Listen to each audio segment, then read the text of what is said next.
소규리 문답 산책 중앙루터교회 최주훈 목사입니다.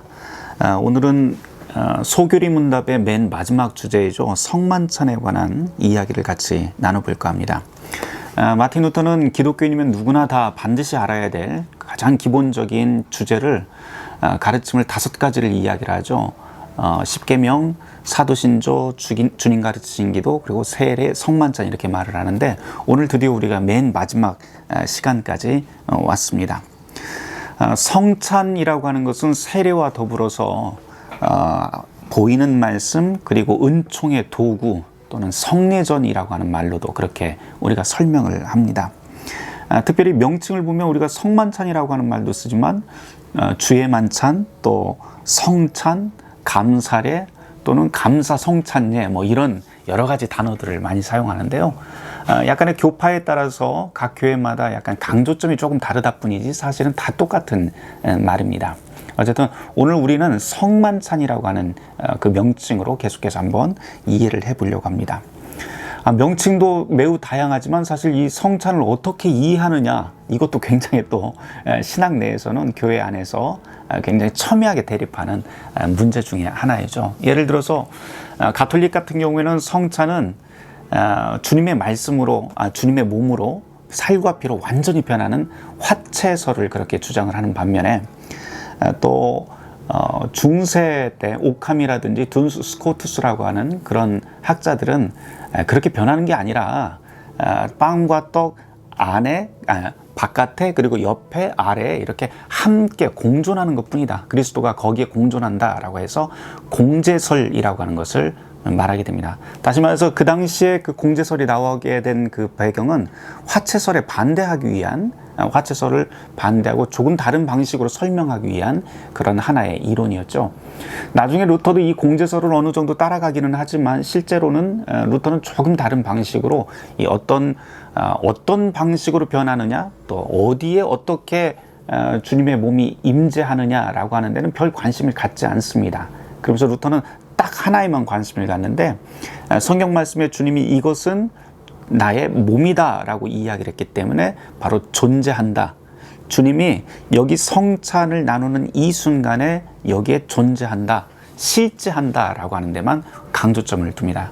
다시 말해서 루터가 강조를 했던 것은 성경 말씀에 나와 있는 그 내용, 그 구절이 중요하다라고 하는 것이죠. 그래서 이것을 이야기할 때 실제설이라고 그렇게 이야기를 합니다. 반면에 이 실제설과 완전히 또 정반대 노선에 있었던 개혁자가 있었죠. 스빙글리라고 하는 개혁자인데요. 스빙글리는 아예 성경 말씀이 이 성찬은 그냥 상징이다 라고 이야기를 하면서 그냥 상징설이라고 이야기를 합니다. 그래서 1529년도에 루터와 스빙글리가 사실은 한 팀이 되려고 하다가 이 성찬에 대한 이론이 갈리는 바람에 둘이 서로 갈라서게 되는 좀 아픈 역사가 좀 있죠. 이 이외에 또 루터와 이 스빙글 이후에 제 2세대 개혁가라고 하는 칼뱅이 나와서 이제 영적 임재설이라고 하는 것을 말하게 됩니다. 어찌 보면 이 스빙글과 루터를 중재하기 위한 하나의 그런 이론인데요. 주님께서 분명히 이 자리에 실제하고 임재하기는 하지만 그것이 어떤 물질적인 방법이 아니라 영적인 방법으로 우리가 이해하지 못하는 방법으로 임하신다라고 하면서 그렇게 이야기를 합니다. 그러면서 이 루터의 실제설과 스빙글리의 상징설을 함께 이렇게 종합을 했다 이야기를 할 수가 있습니다. 오늘 우리의 관심은 그런 어떤 신학적인 내용들이 아니고요. 루터는 과연 이 소규리 문답에서 어떤 식으로 이 성찬을 설명하고 있는가라고 하는 것이에요. 그래서 오늘 소규리 문답 내용을 함께 보려고 합니다. 소규리 문답 해설집에 보면 66페이지에서부터 68페이지까지 루터의 소규리 문답, 이 성찬에 대한 설명이 원문이 그대로 나오고요. 해설은 291페이지에서부터 303페이지까지 보시면 각각의 아주 자세한 설명들이 거기에 붙어 있습니다. 우선 제가 루터의 원문을 한번 좀 읽어드리도록 할게요. 성만찬 한 다음에 맨 위에 똑같이 가장이 가족에게 쉽게 가르쳐야 될 성만찬이라고 이렇게 되어 있습니다. 그러면서 루터는 여기에서 4가지를 이야기를 하는데 분류해서 성만찬의 본질, 그리고 성만찬의 유익, 성만찬은 도대체 어떻게 작동을 하는 것인가, 그리고 성찬을 받을 수 있는 자격은 누가 가지고 있는가라고 하는 이 네 가지 주제를 이야기를 합니다. 성만찬의 본질에 대해서 루터가 이렇게 설명을 해요. 질문이 이래요. 거룩한 제단의 성례란 무엇입니까? 답인데요. 이것은 우리 그리스도인들이 먹고 마시라고 그리스도께서 명령하신 떡과 포도주입니다. 여기에 우리 주 예수 그리스도의 참 몸과 피가 있습니다. 여기서 이제 루터의 답은 두 가지가 핵심적인 건데요. 우선 성례전이 되니, 성찬이 성례전이 되는 이유를 바로 그리스도의 명령, 먹고 마시라 하신 그 말씀, 명령이 있다라고 하는 것이 첫 번째고요. 두 번째는 바로 여기에 그 명령을 믿고 행하는 여기에 바로 그리스도의 참 피가 있습니다. 참 몸이 있습니다. 라고 하는 실제서를 여기서 이야기를 합니다. 그 다음 한번 보도록 하죠. 그런 말씀이 어디에 기록되어 있습니까? 거룩한 복음서 기자들인 마태와 마가와 누가 그리고 사도 바울이 이렇게 기록합니다. 받아서 먹으라. 이것은 너희를 위하여 주는 내 몸이라. 너희가 이것을 행하여 나를 기념하라 하시고 또 잔을 가지사 감사 기도하시고 그들에게 주시며 이르시되 너희가 다 이것을 마시라. 이 잔은 죄 사함을 얻게 하려고 많은 사람을 위하여 흘리는 내 피로 세운 새 언약이니 이것을 행하여 마실 때마다 나를 기념하라 하셨으니 라고 하는 말씀이죠. 마태복음, 마가복음, 누가복음, 고린도전서 모두에 다 나오는 그런 내용들입니다. 바로 이 말씀의, 성경 말씀의 근거를 두고 루터는 이 성례전을 이야기 설명을 하는 것이죠. 그 다음에 우리가 그럼 성찬을 왜 받느냐, 무엇 때문에 받는 이유가 있어야 될 것 아니에요. 받는 이유, 단순히 예수님이 그냥 받으라고 했으니까, 물론 그 명령이기도 하지만 여기에는 분명한 유익이 있기 때문에, 주님께서 우리에게 약속하신 유익이 있기 때문에 우리가 이 성찬을 함께 나누게 되는데요. 그 유익을 루터는 죄 용서라고 그렇게 설명을 합니다. 한번 들어보세요. 그렇게 먹고 마시면 어떤 유익이 있습니까? 말씀은 우리에게 이렇게 전합니다.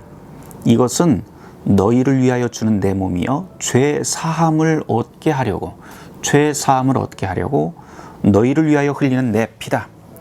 이 말씀을 통해 죄 용서의 성례는, 지금 루터는 이 성례전을 죄 용서의 성례라고 하는 말로 표현을 합니다. 이 말씀을 통해 죄 용서의 성례는 우리에게 생명과 복을 제공합니다. 왜냐하면 죄 용서가 있는 곳엔 언제나 생명과 하늘의 복이 있기 때문입니다.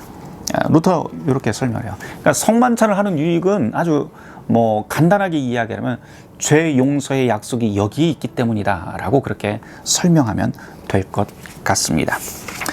그럼 이 죄 용서가 도대체 어떻게 일어나는 것인가, 이거를 그 다음 세 번째에서 루터가 성만찬의 작용에 대해서 이렇게 설명을 해요. 먹고 마시는 것으로 어찌 그렇게 큰 일을 할 수 있습니까? 라고 하는 질문을 하고요. 그 다음에 답변을 이렇게 합니다. 먹고 마셔서 그렇게 되는 거 아닙니다. 그러니까 먹고 마셔서 자동적으로 죄 용서가 이루어지는 것 아닙니다. 이런 뜻이죠. 거기에 말씀이 있기 때문에 가능합니다. 루터는 항상 이 말을 해요. 오직 말씀만으로, 오직 하나님의 능력의 말씀이 여기 있기 때문에 그 말씀이 죄 용서를 한다라고 하는 것을 설명을 합니다. 그 다음인데요.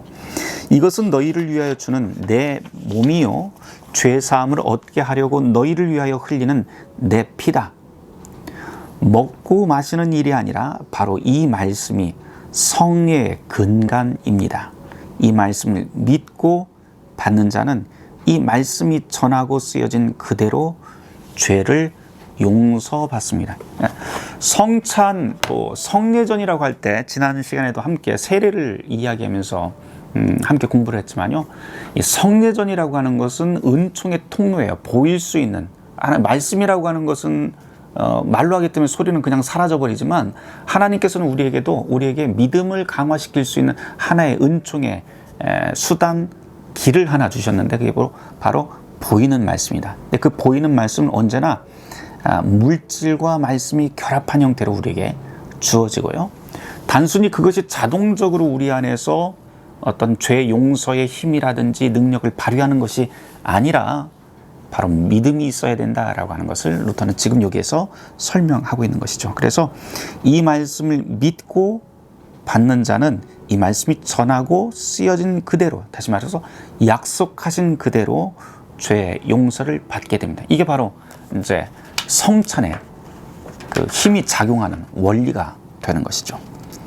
그 다음 이야기인데요. 맨 마지막 네 번째, 성만찬의 자격입니다. 성찬 받을 수 있는 자격이 누가 있을까요?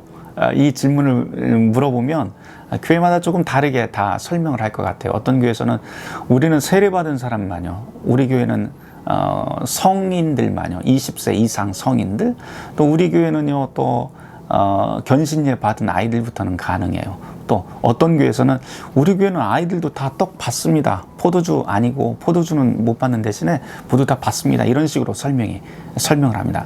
도대체 그러면 루터는 어떤 식으로 이 자격을 설명할까라고 하는 겁니다.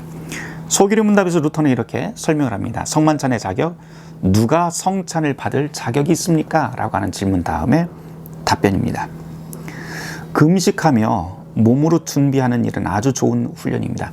사실 중세시대 때 이 성찬 받기 위해서는 금식도 해야 되고 또 자선도 해야 되고 무언가 몸의 준비를 반드시 해라라고 하는 그런 규정이 있었습니다. 그러나 루터는 그것보다도 더 중요한 것을 이야기를 하고 있는 거죠. 금식 좋아요. 그런데 정말 성찬 받기에 가장 잘 준비되어 있는 것이 무엇인가라고 하는 것을 이제 후반부에 설명합니다. 읽어보도록 하죠. 금식하며 몸으로 준비하는 일은 아주 좋은 훈련입니다. 그러나 성찬 받기에 합당하며 잘 준비가 된 사람은 오직 이 말씀을 믿는 사람입니다. 이 말씀을, 그러니까 성찬을 하라라고 하신 그 명령과 여기에 죄 용서의 약속이 있다라고 하는 것을 믿는 그 사람이야말로 가장 잘 준비가 되어 있는 사람이다 라고 설명합니다. 그 다음 계속 읽어보도록 하죠. 이것은 너희를 위하여 주는 내 몸이요 죄 사함을 얻게 하려고 너희를 위하여 흘리는 내 피다. 이게 주님의 말씀이죠. 이 말씀을 믿지 못하고 의심하는 자는 성찬 받기에 합당하지 않고 준비되지 않은 사람입니다. 왜냐하면 너희를 위하여 라고 하는 이 말씀은 당신의 마음으로 완전히 믿을 것을 요구하기 때문입니다. 그래서 성찬을 줄 때 이것은 우리를 위한 주님의 몸입니다 라고 한 다음에 성찬 그 집례를 할 때 목회자가 이런 이야기를 꼭 거기에 붙이면 이것은 당신을 위한 주님의 몸입니다, 이것은 당신을 위한 주님의 피입니다 라고 하는 말을 꼭 붙입니다. 왜요? 바로 여기에는 주님께서 우리에게 죄 용서를 하시겠다고 하는 분명한 약속이 붙어 있기 때문에 특별히 루터교회에서는 수찬받는 수찬 교인에게 목회자가 분찬을 하면서 이것은 당신을 위한 것입니다 라고 하는 말을 꼭 붙이곤 합니다. 그러고 보면 이 성만찬의 자격이라고 하는 것은 우리가 기계적으로 누구는 받을 수 있고 몇 세부터 받을 수 있고 이게 중요한 건 아닌 것 같아요. 루터에게 정말 중요한 것은 이 믿음이 있느냐, 그리고 또 한 가지 더 한다면 이 성찬을 정말 주님께서 우리의 죄를 용서하시겠다라고 하는 그 용서의 약속을 믿고 나오는 사람, 여기에 가장 중요한 포인트가 있습니다. 또 한 가지 또 생각을 해볼 것은 이런 거죠. 우리가 평소에 이런 말을 해요. 먹고 세례를 받냐 아니면 세례 받고 먹느냐. 다시 말해서 성찬과 세례의 관계인데요. 세례 받은 사람만 성찬을 받을 수 있느냐 아니면 성찬을 한 다음에 세례를 받느냐. 사실 루터는 이것에 대해서 이렇다 저렇다 정확하게 설명은 하지 않았습니다. 대교리 문답서에서도 보면 루터는 정확하게 이야기한 것은 하나님의 은총을 갈구하는 사람에게 성찬이 열려있다라고 하는 그런 표현을 쓰고요. 그렇기 때문에 이것이 뭐 세례 받은 사람만이라고 규정하기는 조금 어려울지도 모르겠어요. 이런 이유 때문에 사실 전 세계 루터교회에서는 이 두 가지 부류, 소위 열린 성찬과 닫힌 성찬, 이 두 가지를 함께 동시에 이야기를 하곤 합니다. 뭐 주류 교단에서는 사실 열린 성찬을 훨씬 더 강하게 이야기를 하는데, 열린 성찬이라고 하는 것은 세례받지 않은 사람도 바로 이 성찬의 자리에 나와서 함께 떡과 잔을 먹고 마실 수 있다라고 그렇게 이야기를 합니다. 반면에 닫힌 성찬을 이야기할 적에는 특별히 세례받은 사람만, 더 보수적으로 이야기한다면 우리 교회에서, 다시 말해서 루터 교회 안에서만 성찬 받은 사람만, 세례 받은 사람만 입교한 사람만 가능하다, 뭐 이런 식으로까지 이야기하기도 합니다. 하지만 정말 중요한 것은 과연 우리에게 주님의 말씀을 믿는 그런 믿음이 있느냐라고 하는 것이 훨씬 더 중요한 것 같아요. 한 가지만 더 이야기를 해보도록 하죠. 파생된 이야기인데, 그럼 어린이는 성찬을 받을 수 있을까? 라고 하는 문제입니다. 어린이 성찬이 가능할까요? 열린 성찬에서는 분명히 어린아이들도 다 가능하다고 이야기를 하고, 닫힌 성찬을 말하는 교회에서는 안 된다라고 이야기를 합니다. 그러면 도대체 루터는 어떻게 이야기했을까? 루터가 이야기한 대목을 한번 제가 찾아서 한번 읽어보도록 하죠. 루터가 1532년 가을에 자기하고 같이 있었던 그 동료들에게 했던 이야기인데요. 탁상담화라고 하는 그 책에 나오는 내용입니다. 읽어드릴게요. 아이들이 성찬을 받을 수 있는지 어떤 사람이 질문하자 루터가 이렇게 말합니다. 어린이 성찬 문제는 그리 큰 문제가 아닙니다. 답을 이렇게 설명하면 좋을 것 같습니다. 기도의 명령이 십계명엔 안 나오지요. 그러나 주님이 우리 기도를 들어주신다는 것을 기대하며 기도해야 한다는 것은 일종의 계명입니다. 마찬가지로 고난받아라 라고 하는 것도 십계명에 안 나옵니다. 그러나 시련 가운데서 인내해야 한다라고 하는 것도 신앙인에게 주어진 계명입니다. 이제 한번 생각해 보죠. 우리 아이들은 기도도 안 하고 그렇다고 고난을 겪는 것도 아닙니다. 그러면 이 아이들은 계명을 안 지킨 것이니 곧장 지옥에 떨어질까요? 아니요. 그런 생각은 말도 안 되는 논리이지요. 수찬 금지와 관련해서 바울이 고린도전서 11장 28절에서 이렇게 가르친 적이 있습니다. 사람이 자기 자신을 살펴야 한다. 이 구절을 다 잘 아실 것입니다. 바울이 무턱대고 말한 건가요? 바울은 사실 이 말을 할 땐 서로 분쟁하고 있는 교인들을 향해서 그렇게 말한 것입니다. 이 구절에서 바울이 논하고 있는 대상은 어른이지, 그러니까 싸우고 있는 어른들을 향해서 자기 몸을 돌아보면서 하라고 했던 것이지 아이들이 아니었습니다. 그러니 예배 때 아이들이 성찬 받는 걸 금지할 수는 없습니다. 라고 그렇게 이야기를 합니다. 루터가 뭐 옛날 그 교회 관습이나 아니면 교부들의 설명을 몰라서 이렇게 말하는 것은 아니에요. 루터에게 정말 중요한 것은 우리가 종교개혁 사상이라고 하는 것은 성경이 우리에게 가르치고 있는 정말 중요한 중심되는 주제가 무엇인가, 그리고 양념이 무엇인가, 이것을 분리해내는 작업인데요. 성찬에서 가장 중요한 것은 주님께서 모든 사람들에게 열어놓고 모든 죄인을 품겠다라고 하는 하나님의 사랑이 약속되어 있다라고 하는데, 루터는 그 핵심 주안점을 갖고 있습니다. 13세나 15세 뭐 견신례를 받고 안 받고 19세 주민등록증을 갖고 안 갖고 이것이 문제가 아니라 성찬에 대한 이야기를 할 때는 항상 주님의 말씀에 대한 믿음이 있는가, 나를 위한 그 죄의 용서의 약속을 믿는가라고 하는 것이 가장 중요한 주제가 되고 있습니다. 그러면서 우리는 성찬을 받을 때 한 3가지 정도는 좀 꼭 기억을 했으면 좋겠어요. 성찬은 말씀과 결합한 물질이잖아요. 그러니까는 우리가 성찬을 받으면서, 우리가 떡과 잔을 받으면서 주님이 지금 이 자리에 계신다라고 하는 믿음을 꼭 가졌으면 좋겠어요. 그 믿음이 바로 우리의 성찬을 유효하게 만듭니다. 두 번째, 성찬이라고 하는 것은 한 식탁에서 함께 나눈 것이죠. 그래서 공동체라고 하는 의식을 우리가 항상 가져야 됩니다. 그래서 성찬의 가장 큰 주제 중에 하나가 바로 이 공동체, 함께 나눔. 내가 받았으니 나도 이제 나눈다. 예수님이 우리의 이제 밥이 되었으니 나는 이제 세상을 위한 밥이 된다라고 하는 그런 공동체 의식, 희생의 정신, 섬김의 정신이 두 번째로 필요할 것 같습니다. 세 번째로 성찬하면서 우리가 기억을 해야 될 것은 좀 감각적으로 좀 생각을 했으면 좋겠어요. 성찬 받을 때 우리는 우리의 손으로 받잖아요. 손으로 받아서 눈으로 이렇게 봅니다. 눈으로 보면서 그 성찬 떡을 집어 먹든지 아니면 이렇게 먹든지, 그것은 뭐 먹는 방법은 어떻게 해도 상관은 없지만 먹습니다. 주님의 살과 피라고 한다면 우리가 그분을 만지는 손, 그리고 우리의 입 속으로 들어간 주님, 그리고 우리의 마음속에 들어간 주님.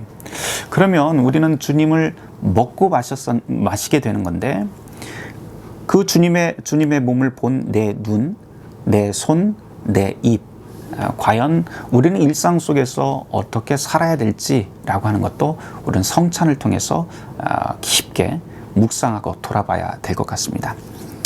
한 가지 기도 제목 하나 드리고 좀 마치려고 그래요. 성찬을 아직 하시는 분들도 있겠고, 또 기대하시는 분들도 있겠고, 하고 계시는 분도 있겠지만, 늘 우리가 성찬을 나눌 때 기억을 해야 될 것은 우리의 부족함과 우리의 죄를 용서하시는 주님, 나를 용서하시고 나를 사랑으로 품어주시는 그 주님에 대한 그 감사의 제목으로 꼭 기도를 했으면 좋겠습니다. 두 번째로, 제가 성찬에서 가장 중요한 것은 주님의 말씀과 믿음이다, 또 공동체다, 또 우리의 손과 발, 우리의 입이 어떻게 살아가야 될지라고 하는 것을 기억하자고 했는데요. 꼭 기도해야 될 것은 이제 살아가면서 나의 손은 누구의 손이 될지, 나의 입은 누구의 입이 될지, 그리고 나의 눈은 누구의 눈이 될지 한번 깊게 돌아보는 그런 시간 되길 바랍니다.